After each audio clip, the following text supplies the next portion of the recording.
好，欢迎再次来到 TVBS 大师讲堂，我是夏佳璐。在上一次，我们邀请了中研院院士陈培哲教授，主要是针对了 COVID-19 的病毒啊，病毒为什么变异啊，疫苗是怎么研发出来的，以及疫苗为什么可以帮助我们产生抗体等等来开讲。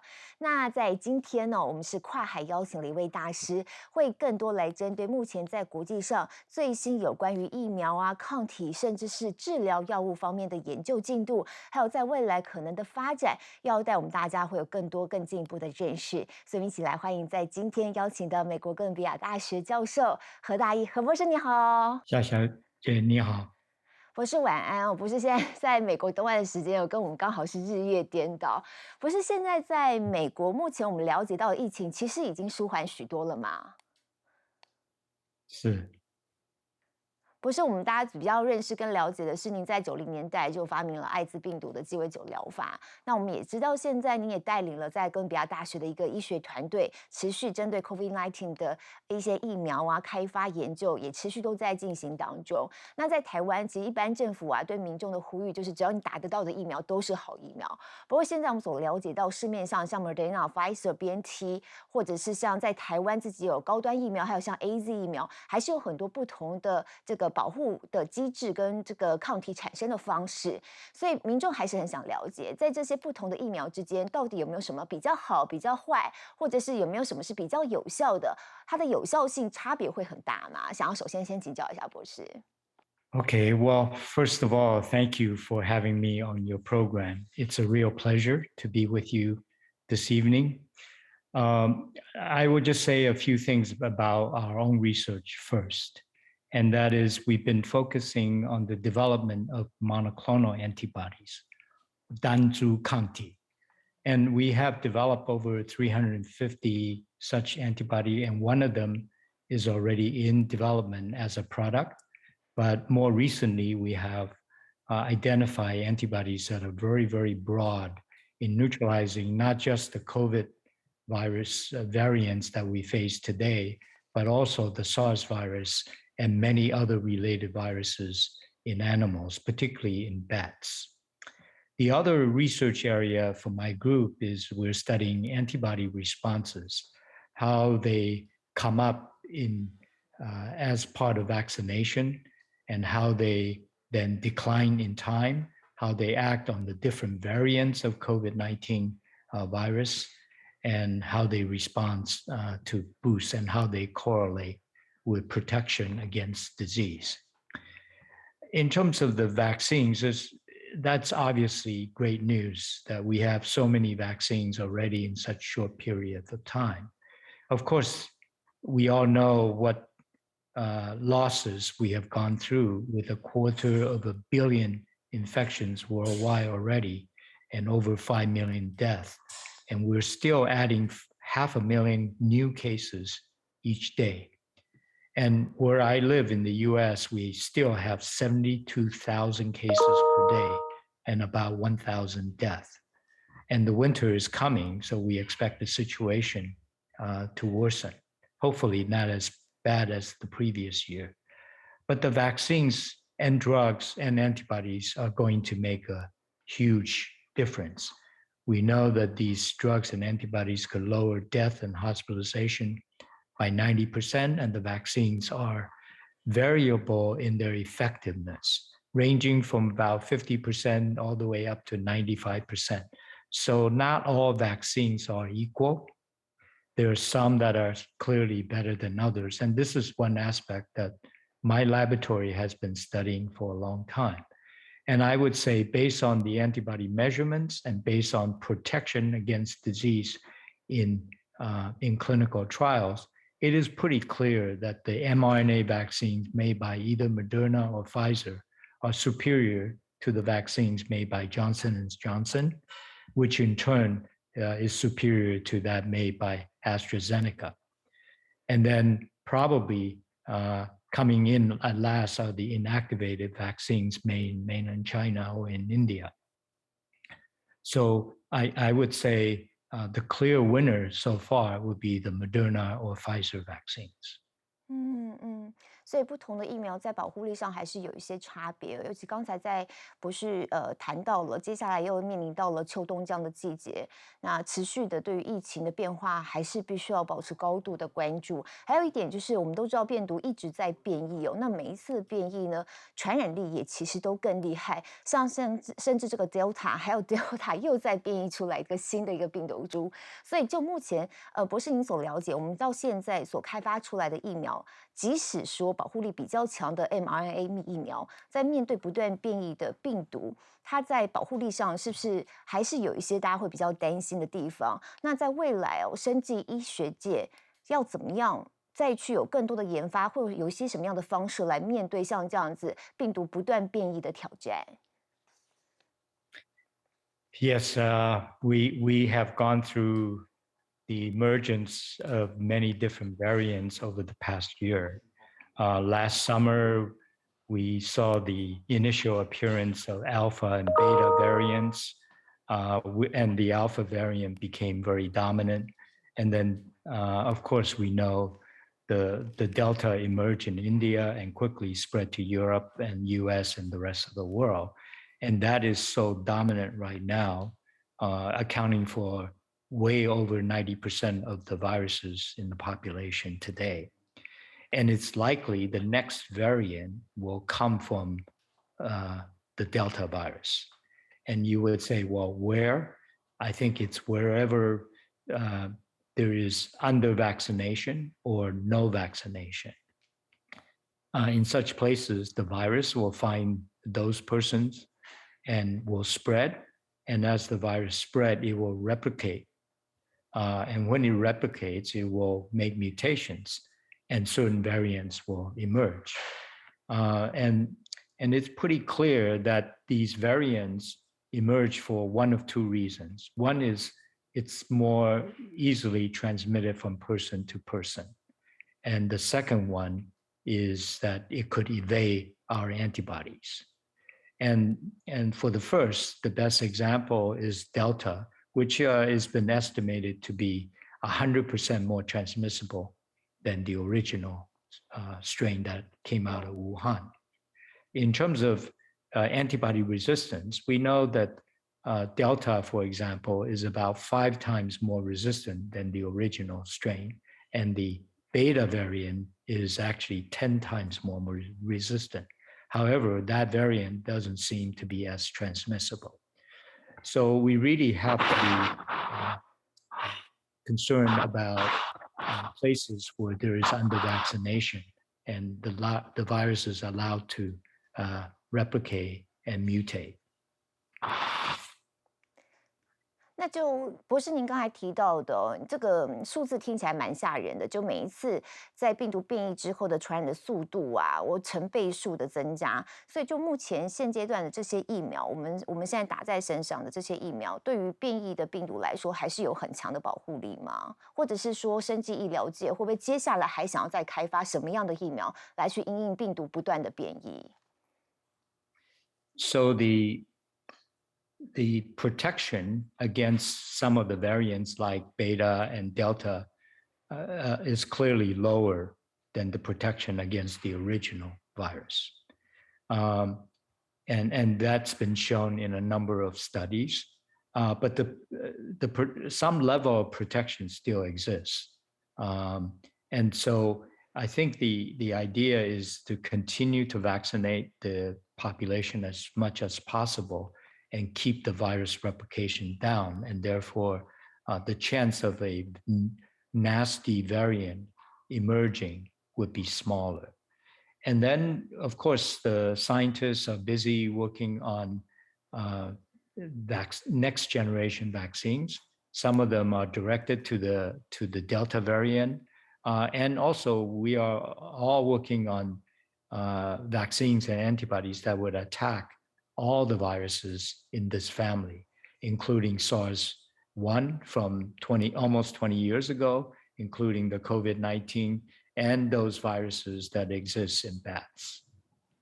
所以一方面我们还是看到科学界持续的还是有研究的进度来针对不同的变种的病毒，但同时我们看到各国的政策也都开始做一些不一样的调整，很多国家慢慢的都已经开放他们的国境了。现在说只有7%左右的国家是属于 Red Line Country、Red Line Border， 包含台湾也是在内，采取的政策目标跟方向是不大一样的。那么有一部分呢，就是想要走的是所谓清零政策 ，all clean。那另外就是 coexist， 跟病毒能够共存。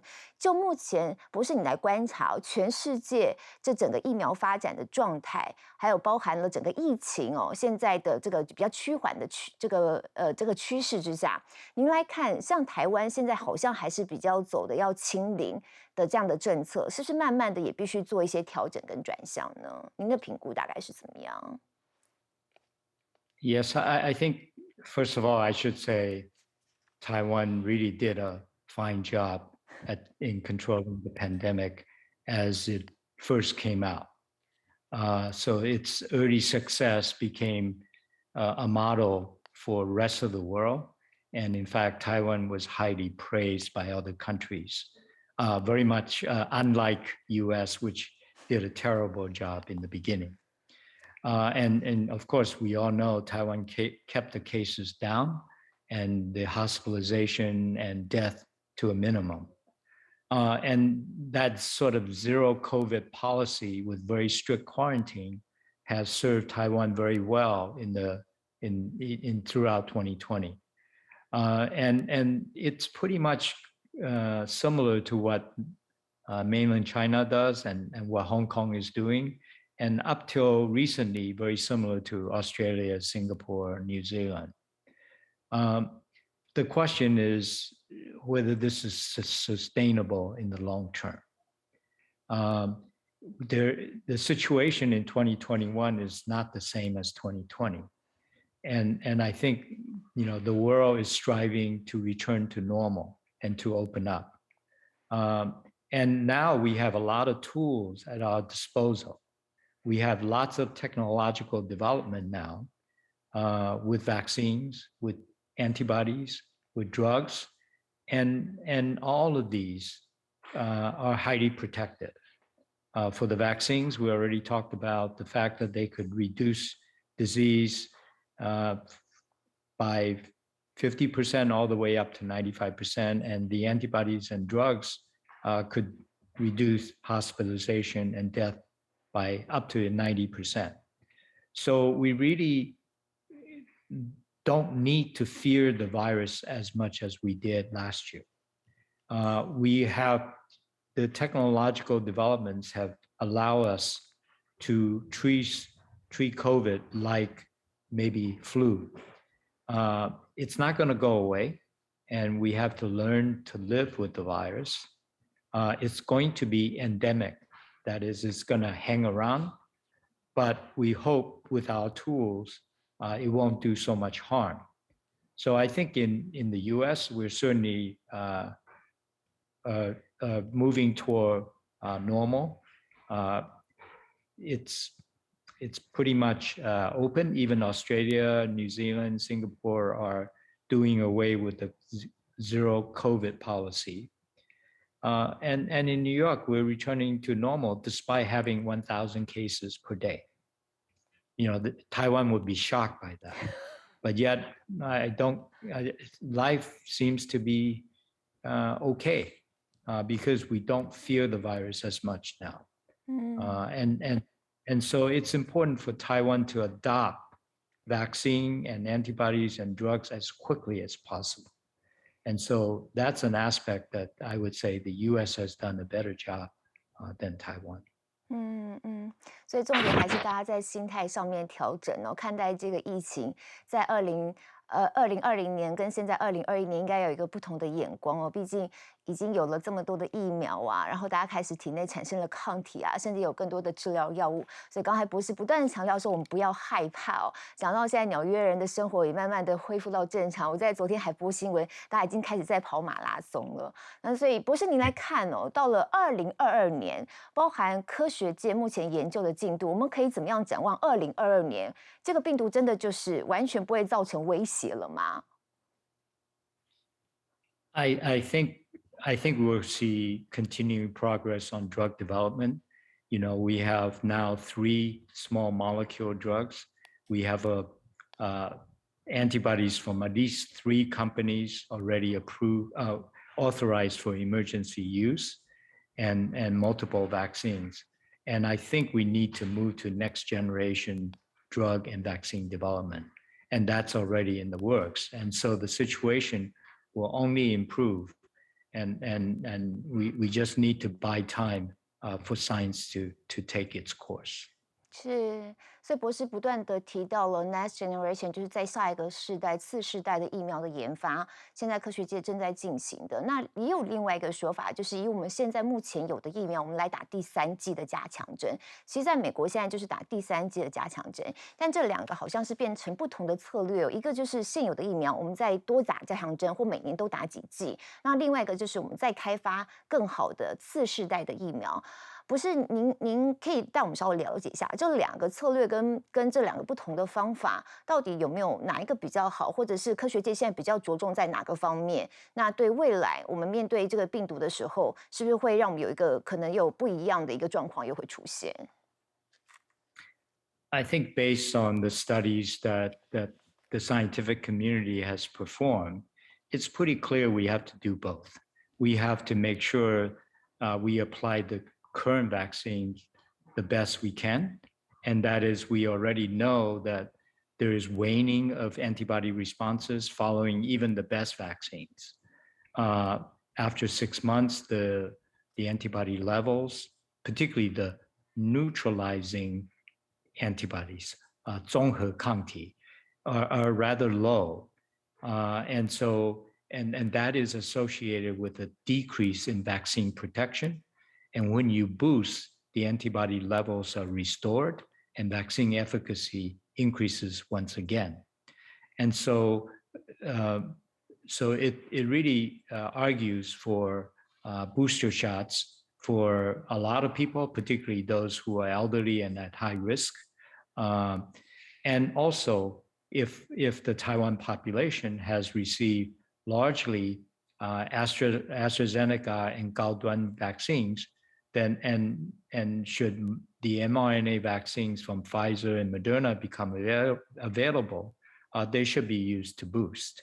I think it's pretty clear that one will get a very robust antibody response. And that would increase the level of protection. I think unless Taiwan vaccinate widely with good vaccine, it's very difficult to reopen. 所以博士，在你的意见来说，因为在台湾有一个说法是第3剂的加强针，主要是针对高风险，或您刚才也特别提到是年龄比较大的这些民众。不过就您的专业的看法，会觉得说，其实第3剂不只是针对他们，对于每一个民众来说，其实都还是有它的必要性吗？ Yes, based on our studies, I think the decline in antibody and decline in protection occurs in everybody. Of course, those who are younger and healthier could be infected, but they don't go to the hospital or die at the high rate. So the priority certainly should be given to the seniors and to people with underlying conditions. But in the long run, I think if we're going to control this, the booster shot should be more widely administered. Of course, that is if the supply is there, but I know the supply is increasing very, very rapidly. And there should be enough good vaccines for the whole world throughout next year. For the whole world, for the next year. 这真的是一个非常好的目标，在明年大家可以来期待的。那在台湾，我们除了讨论第3剂之外，现在大家讨论非常多的就是混打。我们都知道，博士您过去在研究这个 AS 病毒的时候，讲这个鸡尾酒疗法，其实它就是混合性的。那这一次呢，针对 COVID-19 这样的病毒，您怎么样来看混打？在台湾这上面的讨论也很多，好像很多研究数据也证实说，确实混打的保护力又更好一些。那再者，为什么混打都是 AZ 要打第1剂 mRNA 要做第2剂呢？它的道理是什么？ I think mixing and matching is already accepted in the US and it's authorized by the FDA. So a lot of mixing and matching of vaccines is already taking place. I know that Taiwan hasn't gotten there yet, but in terms of Taiwan's population receiving a lot of AZ vaccine, I've said earlier, its antibody responses are poor compared to the mRNA vaccines. So I would urge those, particularly those in the high-risk group or in the elderly population, to get boosted with one of the mRNA vaccines.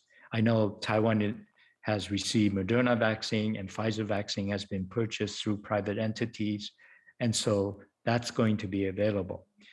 Our immune system doesn't really care how you deliver the product to the immune cells, right? So the mRNA or the J&J AstraZeneca vaccine, they're just different delivery vehicles, but the product that is shown to the immune system is essentially the same.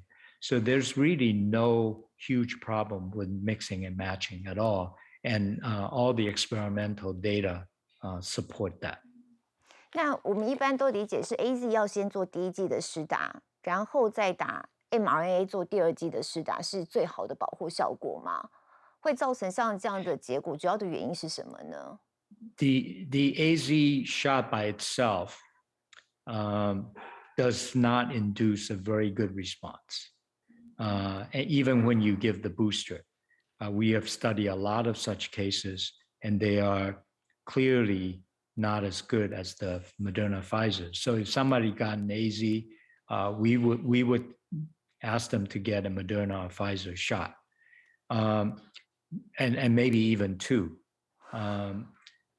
We have no experience with the Gaoduan vaccine, of course, here in the US. But even those who received Johnson & Johnson vaccine, which I guess is not used much in Taiwan, we would advise many of them to get the mRNA boost as well. 所以就博士，你目前在研究室看到出来的数据就还是以 mRNA 的保护力看起来是最强的。所以 even 你打了 AZ， 即使打了2剂，还是会建议可以的话，在补打这个第3剂加强的时候，是选择 mRNA 这样子的不同的疫苗哦。那一方面，我们现在比较多的讨论是在疫苗部分呢，主要是帮助我们预防重症或是预防这个死亡率。那另外一个讨论点会变成说，如果我们真的已经是确诊的状况，我们怎么样有药物来做治疗？这方面的研究，现在国际上已经有一些药厂是已经有研究开发出来的新药。不过我们知道，其实去年博士您的团队也有研究出这个有9个抗新冠病毒抗体，也授权给台湾的一家中裕公司要来做合作。但后续可能是他们在计算开发的时间要经过了很多的过程那还有投入的一些资本，最后认为可能放在商业机转上面会没有商机。好像这个计划现在是已经停止了，所以也想要了解一下，在新药开发过程当中，其实一般会碰到最大的困难跟挑战是什么？那目前这个部分的研发进度又到了什么样的一个阶段呢？ Yes, I mentioned earlier that working on monoclonal antibodies against COVID is our major area of research, and we developed a bunch of them in early 2020, and we developed additional ones this year. One of the earlier ones was licensed from Colombia to Zhongyu, and they put it into development.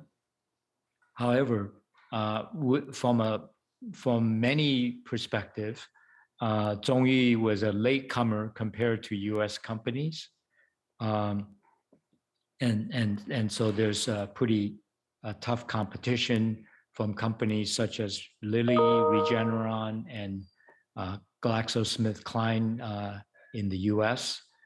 But I think the biggest concern for Zhongyu was how to do the development in a competitive way, because more and more the good treatments are available. So can you actually do a study comparing your antibody with placebo?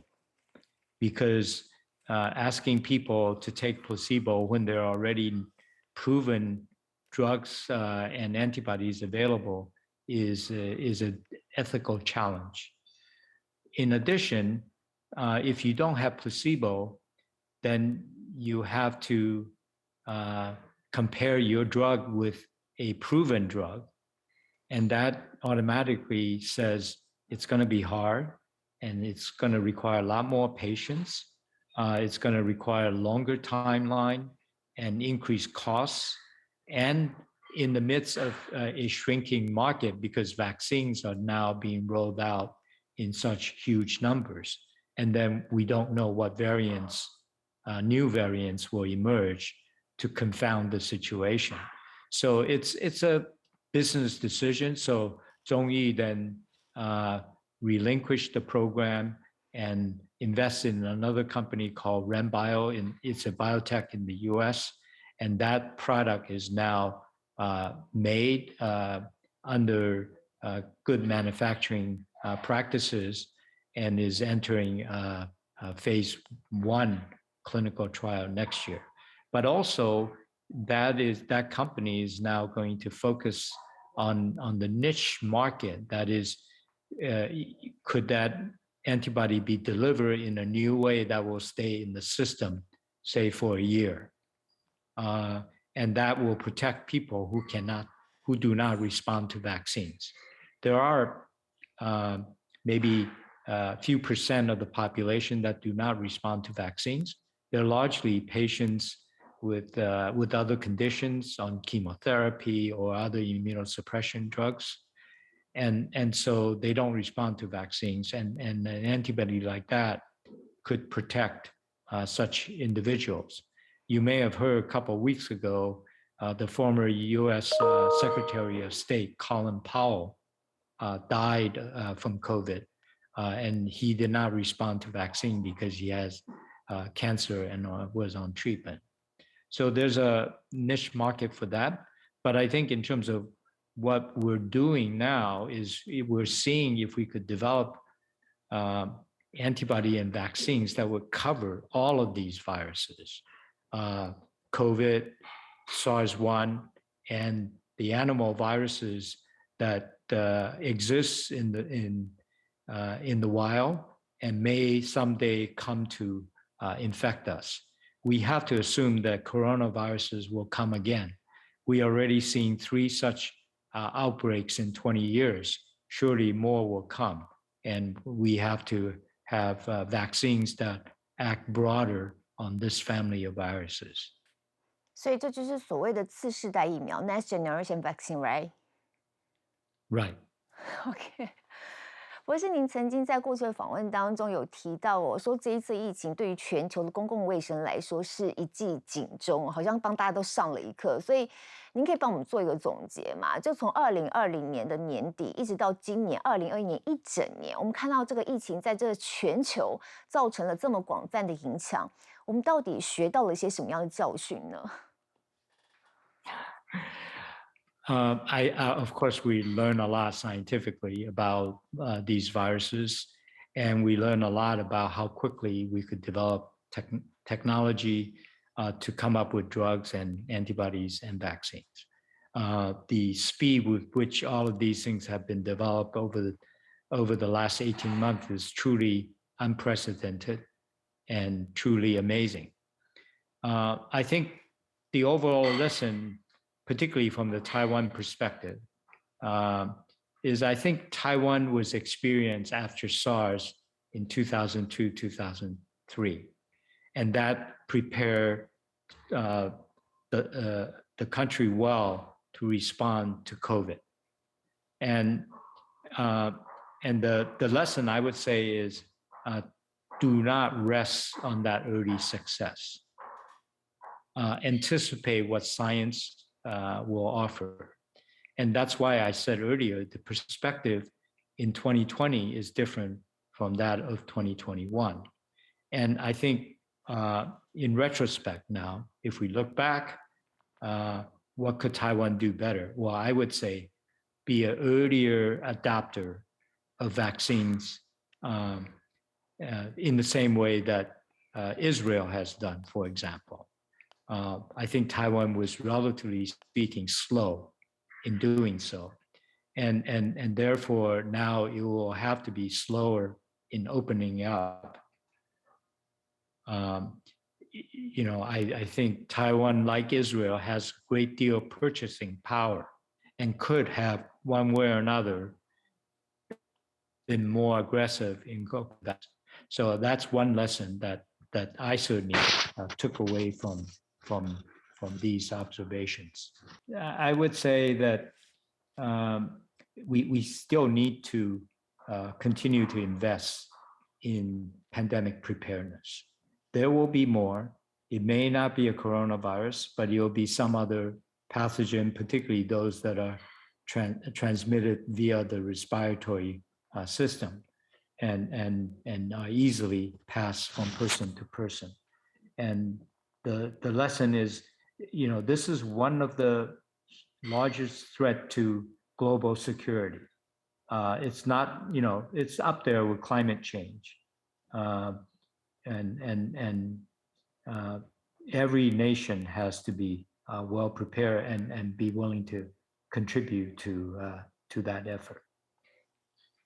所以，正如博士刚才您有提到，台湾这一次的反应可能比起其他国家在最刚开始稍微快了一点，就是过去曾经有过像 SARS 这样的经验，以至于我们这一次有了 COVID-19 的经验之后，面对下一次不知道从哪突然又冒出来的可能不一样的病毒，可能又造成了一个 pandemic 的时候，我们因为有这一次的经验，或许也会帮助 global wide 全世界大家在共同面对的时候。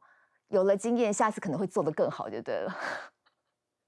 Yeah, I think in the U.S. we certainly have learned a lot, and if you look at what the U.S. government, particularly NIH, the National Health Institute, is doing, we are preparing for a pandemic caused by many different viruses, bacteria, and other pathogens.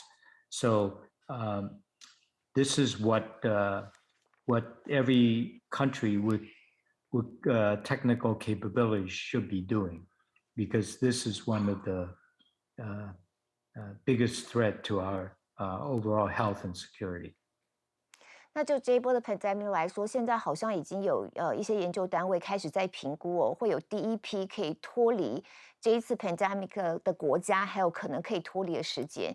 像路透他们就访问了10几间主要的一个研究单位，他们就认为点名了像美国呀、英国、葡萄牙跟印度这几个国家。那主要是因为疫苗接种率蛮高的，然后又有自然免疫力的形成，认为这会是第一批脱离大流行的国家。那博士您的看法，接下来全球的疫情到底会走到什么样的阶段开始趋缓？因为您刚才也有提到，这中间还有我们进入到秋冬这个季节的因素，还有包含其实我们现在在美国 even 都已经疫苗打了这么多了，但还是有蛮多的确诊的病例在每天都会出现，所以真的就我们可以开始想说，它真的就可以走到整个疫情的尾端了吗？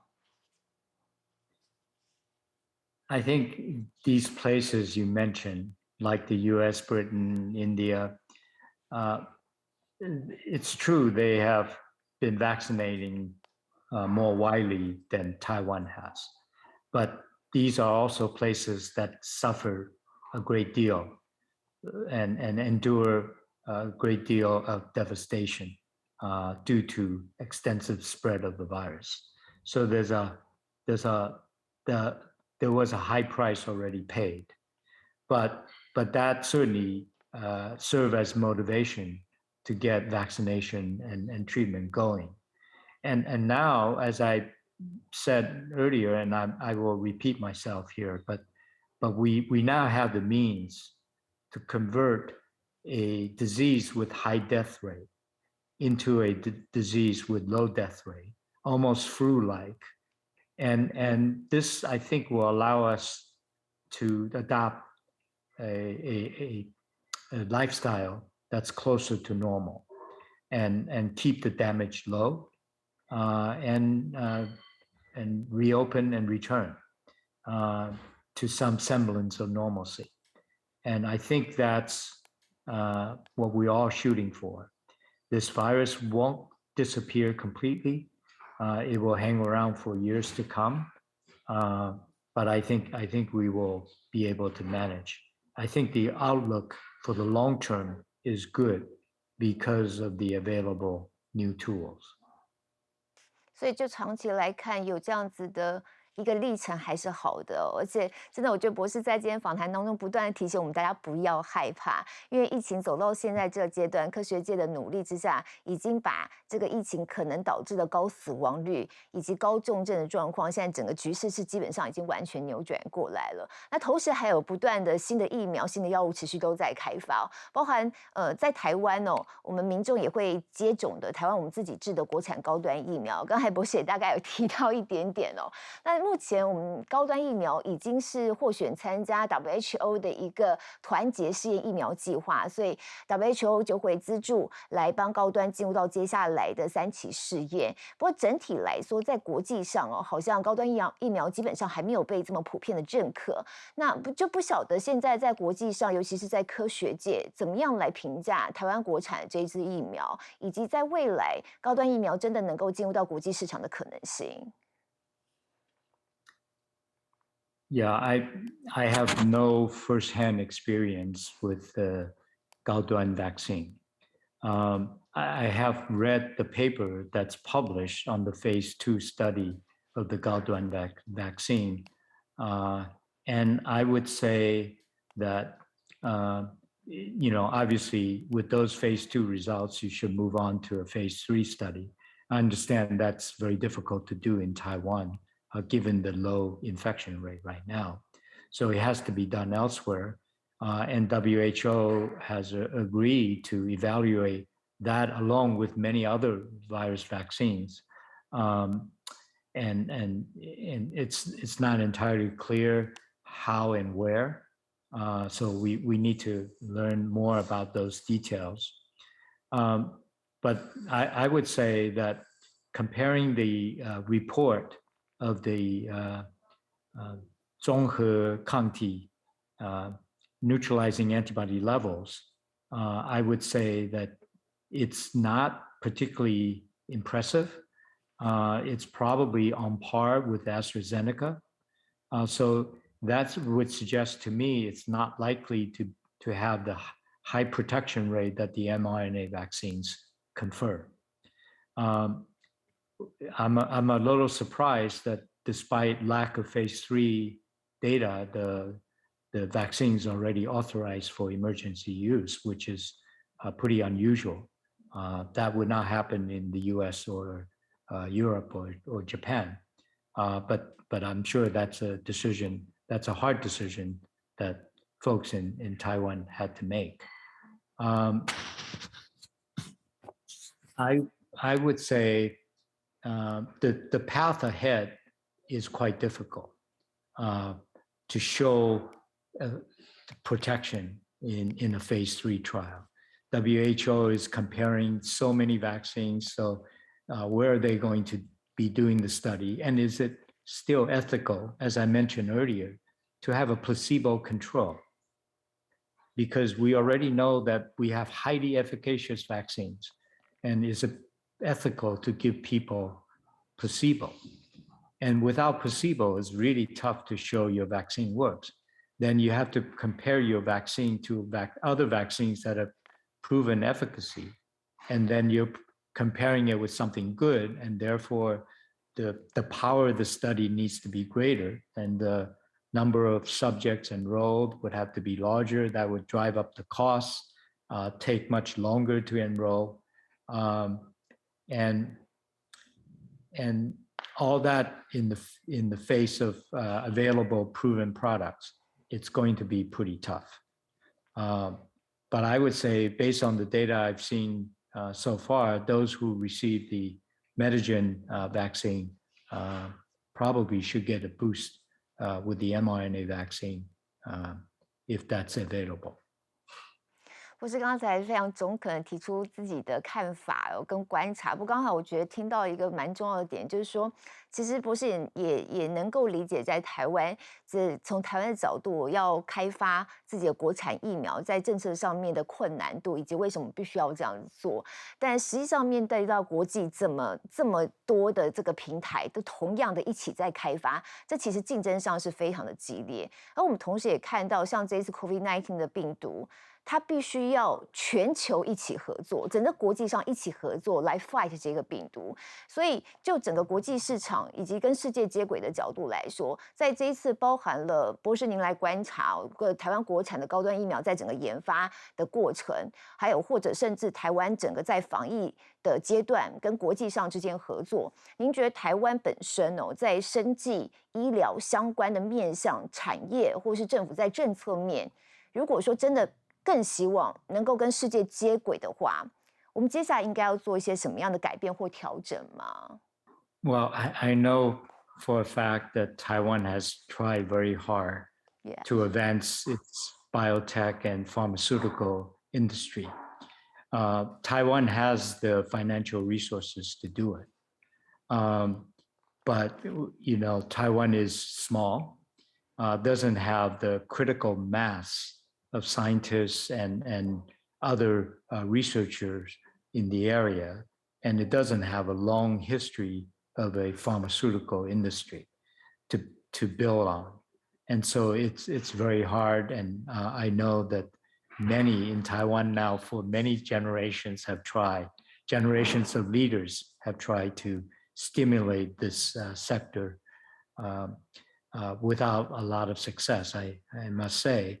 But that's because the challenge is so tough. And also, Taiwan is very good in medicine. It's very strong, but it's not a world leader in basic research and particularly in basic medical research. And so the biotech and pharmaceutical industry generally spin out of academic laboratories. And there's just so few of them in Taiwan compared to places such as the US.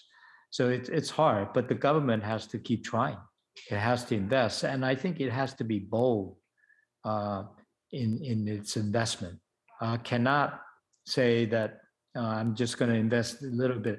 I think the model for the semiconductor industry is there. Taiwan was very, very successful, is now a world leader. And that's because back then the government was bold, and then there was a large critical mass of people who were recruited back to Taiwan to launch that industry so successfully. I think, many of us have tried to think about how to do that with the biotech sector. But so far, nothing has worked very well, but that doesn't mean we should stop trying. And the other thing I would say is don't let politics get in the way. And we have seen, again, Taiwan government supporting certain companies, and then when there's a change in leadership, that company is then trashed. And that's like, ruining your own child, and that's not a formula for success.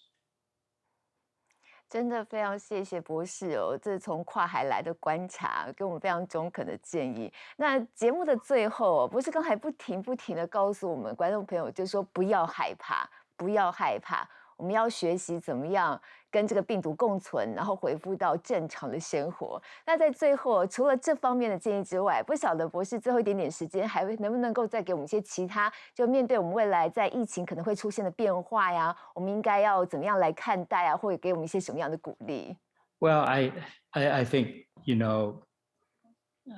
I'm very proud of how Taiwan handled the early part of this pandemic, and many of my U.S. colleagues have, given me praises for Taiwan's effort. But I think we are learning that Taiwan cannot rest on that. I think it should strive to return to normal. This lockdown mentality cannot sustain for much longer.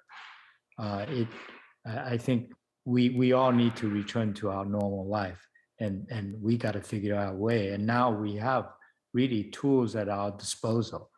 And now for Taiwan, the issue is how to access the tools, and not only the tools, but the best ones, because I think the Taiwan people would deserve that. I know growing up in Taiwan, my parents did not raise me to be a C student. They wanted me to be an A student. And I think when we go for vaccine and drugs, we should go for the best, and protect our population the best we can. 非常感谢博士抽空您这么宝贵的时间来到我们 TVBS 的大师讲堂。我觉得今天跟博士之间对话，真的比较客观的角度来帮我们能够更多的清楚的看到现在我们台湾还能够做什么，我们应该撇出一些什么样的干扰，好好的思考。在接下来很快就要进入到2022年了，如果这个病毒不会消失的话，那我们的日子应该要怎么过呢？今天博士这段话，我相信大家心里头都已经有了答案，大家都可以来好好思考了。谢谢博士，谢谢您，谢谢您。